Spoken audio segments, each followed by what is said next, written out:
अध्याय 5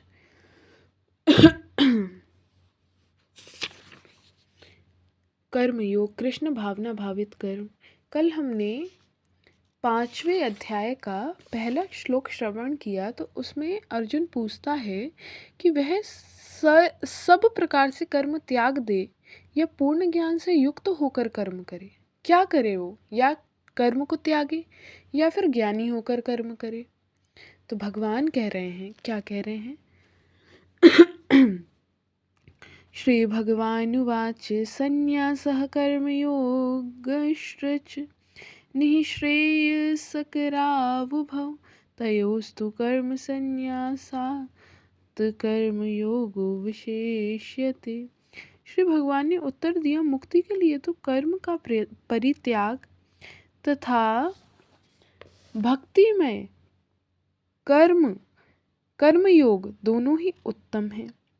मुक्ति के लिए तो कर्म का परित्याग तथा भक्ति में कर्मयोग दोनों ही उत्तम हैं, किंतु इन दोनों में से कर्म के परित्याग से भक्ति युक्त कर्म श्रेष्ठ है। यानी भक्ति के साथ साथ कर्म किया जाए, यानी कर्म ऐसे हों कि जो हमारी भक्ति बन जाए। देखिए आगे श्रवण कीजिए, क्या कह रहे हैं प्रभु। सकाम कर्म इंद्रिय तृप्ति में लगना ही भव बंधन का कारण है। जब तक मनुष्य शारीरिक सुख का स्तर बढ़ाने के उद्देश्य से कर्म करता रहता है, तब तक वह विभिन्न प्रकार के शरीरों में देहांतरण करते हुए भव बंधन को बनाए रखता है। इसकी पुष्टि भागवत में इस प्रकार हुई है। नूनं प्रमतः कुरुते विकर्म यदिन्द्रिय प्रीतय आपृणुति न साधु मन्येत आत्म नो अयमसनपि क्लेशद आस देह पराभवस्तावद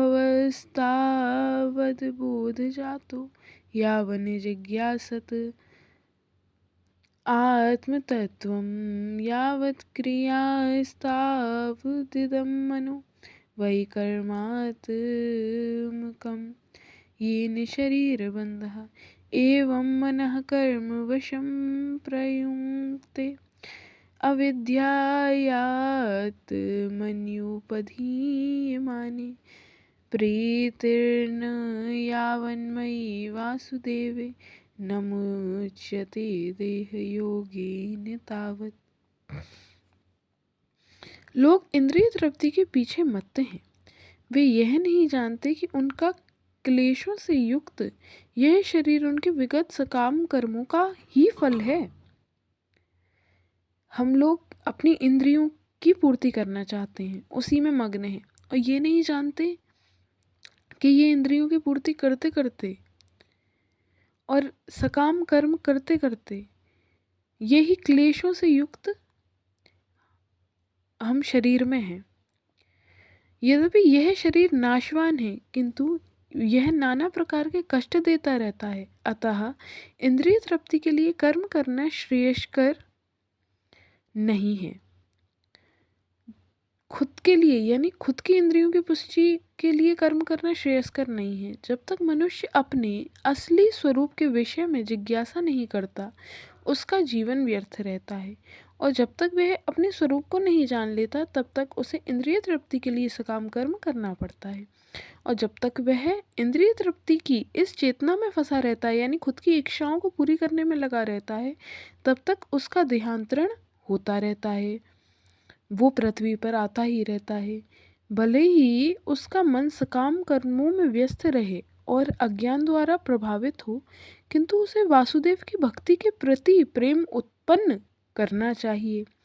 केवल तभी वह भव बंधन से छूटने का अवसर प्राप्त कर सकता है। अतः यह ज्ञान ही कि वह आत्मा है, शरीर नहीं, मुक्ति के लिए पर्याप्त नहीं है। जीवात्मा के स्तर पर मनुष्य को कर्म करना होगा, अन्यथा भव बंधन से उबरने का कोई अन्य उपाय नहीं है। किंतु कृष्ण भावना भावित होकर कर्म करना सकाम कर्म नहीं है। सकाम कर्म वो होता है जो खुद के स्वार्थ के लिए किया जाता है। और कृष्ण भावना होके कर्म करना यानी हम कर्म तो कर रहे हैं लेकिन प्रभु की याद नहीं छोड़ रहे हैं। पूर्ण ज्ञान से युक्त होकर किए गए कर्म वास्तविक ज्ञान को बढ़ाने वाले हैं। बिना कृष्ण भावना भावित हुए बिना कृष्ण भावना अमृत के केवल कर्मों के परित्याग से बद्ध जीव का हृदय शुद्ध नहीं होता। अब हम ठाकुर जी का भजन ना करें, उनका नाम ना लें और कर्मों को छोड़ दें तो हमारा मन शुद्ध नहीं होगा। जब तक हृदय शुद्ध नहीं होता तब तक सकाम कर्म करना पड़ेगा, परंतु कृष्ण भावना भावित कर्मकर्ता को स्वतः सकाम कर्म के फल से मुक्त क्या कह रहे हैं, परंतु कृष्ण भावना भावित कर्म कर्ता को यानी करने वाले को स्वतः कर्म के फल से मुक्त बनाता है, जिसके कारण उसे भौतिक स्तर तक उतरना नहीं पड़ता। अतः कृष्ण भावना भावित कर्म संन्यास से सदा श्रेष्ठ होता है, क्योंकि संन्यास में नीचे गिरने की संभावना बनी रहती है। कृष्ण भावना अमृत से रहित संन्यास अपूर्ण है, जैसा कि श्रील रूप गोस्वामी ने भक्ति रसामृत सिंधु में उसकी पुष्टि की है। प्रापचिक्तया बुद्धिया हरि संबंधी वस्तुनः मुमुक्षुभिः परित्यागो वैराग्यम फल्गु कथ्यते। जब मुक्तिकामी व्यक्ति श्री भगवान से संबंधित वस्तुओं को भौतिक समझकर उनका परित्याग कर देते हैं तो उनका संन्यास अपूर्ण कहलाता है। संन्यास तभी पूर्ण माना जाता है जब यह ज्ञात हो कि संसार की प्रत्येक वस्तु भगवान की है और कोई किसी भी वस्तु का स्वामित्व ग्रहण नहीं कर सकता। वस्तुतः हम मनुष्य को यह समझने का प्रयत्न करना चाहिए कि उसका अपना कुछ भी नहीं है, तो फिर संन्यास का प्रश्न ही कहाँ उठता है। जो व्यक्ति ये समझता है कि सारी संपत्ति कृष्ण की है वह नित्य सन्यासी है, चाहे वो गृहस्थ में क्यों ना रहे।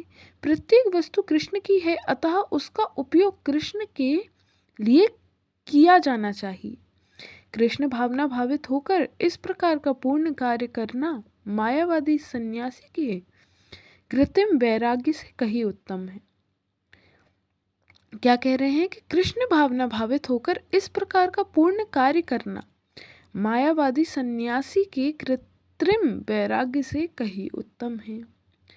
बोलो श्रद्धा वल्लभ लाल की जय।